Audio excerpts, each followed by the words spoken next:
Even in religion, they will say to you, if you keep these rules and you do these things and you don't do these things, then you will be rewarded.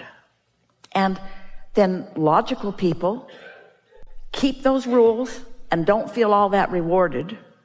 And then they see others around them not keeping the rules who seem to be thriving. And they say, what's going on? And then people say to them, oh, well, you can't tell while you're still here on earth. The reward comes after you die. And we are here to tell you, your guidance system is giving it to you now.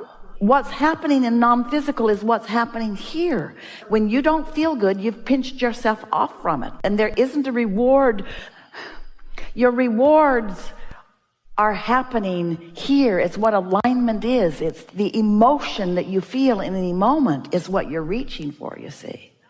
So getting back to the point that you were sort of kind of making is that people who want something from you will convince you that there's this set of rules that you need to follow. And rarely does that set of rules include do your best to feel good as much as you can. Usually the rule is, I'm going to need your sacrifice and your commitment, and I'm going to need you to do these things, and you need to put this first no matter what. I don't think it's other people doing it to me. I think it's me doing it to myself. Well, we think so too at this point, but we don't think you learned it from nobody. Yeah, that's a good point. But I'm the one doing it, just to be clear.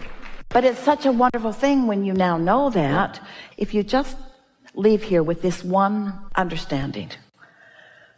We like that word, understanding. What's standing under? What's the basis beneath what you know? So if you just leave here with this one understanding, that your inner being is you, and your inner being is the non-diluted, non-resistant version of you, and that your inner being is even what you want to call future because it hasn't manifested yet, but we want to call presence because it is a vibrational reality version of you, and that your inner being has a point of attraction, and so do you, and that your emotions equal that resonance or lack of it, that harmony or discord, that allowance or disallowance. And so when you feel negative emotion, Esther stops often, and when she's feeling some negative emotion about something, and she acknowledges, you guys don't feel this way about that, do you? And I know why. Thanks for reminding me. Her emotions remind her all day, every day. That's what they're for. It's guidance. I said to my wife, I said, sometimes I let it get so bad it feels like mental illness, but I came up with a new word for it. I called it mental willness because of the stuff I'm sometimes willing to put up with. And that's that moment where you just stopped it is really important. And if you don't stop it, it's all right. It'll get bigger, but then something will distract you, because at this point in what you've got going on, once you know these things, once you acknowledge that you are an extension of source energy, do you know that? And once you acknowledge that that source energy part of you is vividly aware and active in your life experience, do you know that? And once you understand that the things that you've asked for, your inner being is aware of and is attracting on your behalf, do you know that? Is attracting on your behalf. Then there's only one question to ask yourself. Am I a cooperative component right now? And if you got negative emotion going on, the answer is no, not right now. It doesn't mean no, not ever. No, not right now. Not while I feel like this. And if you're frisky and feeling full of fun and you're loving life, then you're letting it in, you're letting it in, and you're letting it in. And before you know it, you start really noticing the difference. You can feel when you're in the flow and when you're not. And the most important thing that your inner beings want us to convey to you is that when you're not in the flow, it's okay. Because your negative emotion about yourself could only exist because your inner being isn't having any negative emotion about you. If your inner being were as mad at you as you are, you wouldn't feel mad. Doesn't that make sense? It's the fact that your inner being knows that all is well and you don't that makes you feel bad. It's that your inner being knows that you are wonderful and you don't that makes you feel bad. Sort of makes you appreciate that discord, doesn't it? Ooh, my inner being must really love me because I'm feeling real bad right now. How does Source feel about budgets? I've never done budgets. I've always thought, who needs a budget? I'll just make more money. But sometimes when that's not going so good. We touched on this earlier. So there's the subject, like budget, and then there's the emotion around it. And so am I under the influence of Source, or am I under the influence of something else? So a budget sort of smacks of limitation. It also smacks of responsibility. It also smacks of shortage consciousness, but it doesn't have to. Let's go back to the conversation about make a decision and line up with it. If you have a belief that you want to be fiscally responsible and it feels like you're getting out of balance, and so you feel discord about it, you have to do something to allow that discord to go away. Now, some would say, just don't think about it anymore. Just spend as you want to and don't think about it. But the thing is, it's going to keep coming back and coming back and coming back. So you've got to find some way of lining up with it. So if you say to yourself, resources are unlimited, and there's a lot in my vortex, and I'm on the brink of so much coming in, and I'm really not worried about this, and you're really not.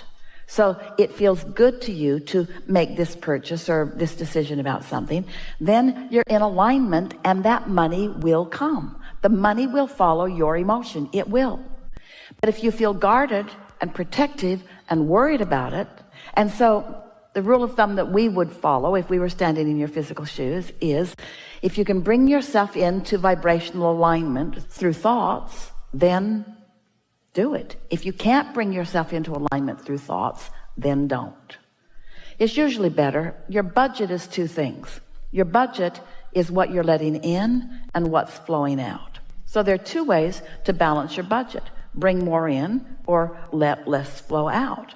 We're not big proponents of restricting yourself, because when you restrict yourself, you tighten up, you get into that shortage consciousness, and then while you may be controlling your budget by not spending more, you also stifle what's coming in with that feeling.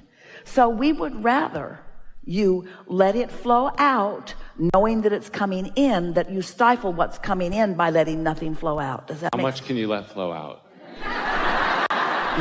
I mean, it's a real question. Like when you own a business and you have a family and you want to go and have fun, and you have to find your own balance, but there really are no limits to that. One day we were visiting with a woman, and she was upset because her now husband had been married before.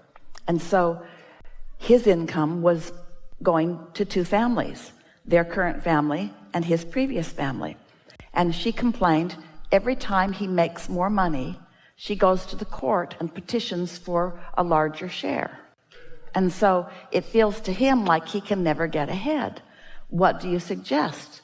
And we said, we wish he had 10 ex-wives. She was shocked. What? We said, well, we understand how money flows. His first family is calling money through him, and your family is calling money through him. And so if there were 10 families calling money through him, there'd be 10 times the money flowing through him, and you're only giving half of it away. Yeah. Is it? Did you get that? But you see, most people don't understand. You were talking about, do you need to limit what goes out? And we're saying there's no limit to what's coming in. And so often what you're letting in is limited by what you think you can let out. So as long as you feel good about whatever you're spending it on, that's the key. That's the key. So you should have the knowing that more will come as long as you feel good about what went out. Yes, that's well said, and it's accurate. Also, you could do this in a pre-paving way or a getting out ahead of it way by acknowledging how prosperous you feel, by feeling your prosperity even before you have the justification for it by your bank balance. As you feel your prosperity, it's our promise to you that there will be all kinds of ways that it will come into your experience, and you might feel better if it comes before you spend it. But we have to say to you, the biggest and the most productive of financial organizations in your world have huge debt. Mm-hmm. Because there's no such thing as money. It's only energy anyway. It's energy. But you've got to decide, how are you doing with the energy? How are you doing with it? We would be, rather than so fiscally responsible, would be emotionally responsible. How you doing? I feel great. How much money you got? Irrelevant.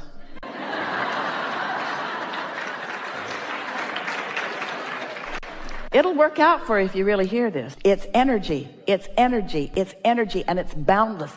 The energy expands to match the desires. Humans think in a very finite way instead of an infinite way. They think there's this pie and it's this big, and that if I get this much of it and you get this much of it, pretty soon the pie will be all done. And if you take a lot, then you're depriving a whole bunch of others. They don't understand that the pie expands to equal the desire of those summoning. So collectively, you have created an unspeakable, abundant pie. And then you complain when just a few get what feels like way more than their fair share, because they're used to getting it. They're in a place of expecting it to come. It's easy for you to expect something and then those that are complaining about somebody else getting too much of the pie hold themselves in deprivation, where no matter how big the pie gets, they're never going to get any, because they're so mad at those who are getting it.